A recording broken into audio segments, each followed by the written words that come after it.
Mökillä saattaa olla niin huono nettiyhteys, että nettiselailusta tai työnteosta ei meinaa tulla yhtään mitään. Pahimmassa tapauksessa voi mennä hermot. Tässä videossa näytän, miten mökillä saa helposti toimivan nettiyhteyden. Mokkula 2.0 on mobiilireititin, joka toimii 4G- ja 5G-verkoissa. Erona alkuperäiseen Mokkulaan on, että Mokkula 2.0 toimii myös huonossa kentässä. Esimerkiksi yritin katsoa puhelimen kartta-applikaatiosta, missä tyttö oli menossa. No eihän se sovellus toiminut, kun puhelin oli tippunut 2G.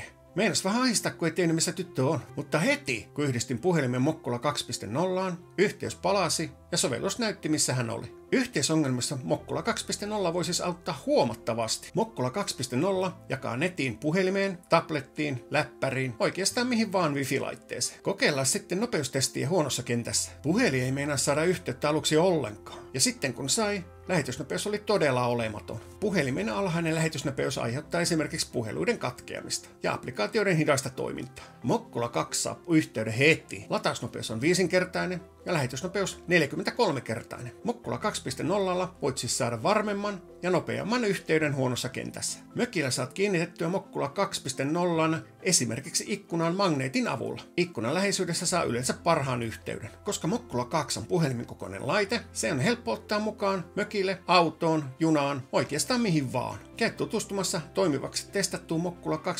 reitittimeen osoitteessa www.mere4g.com.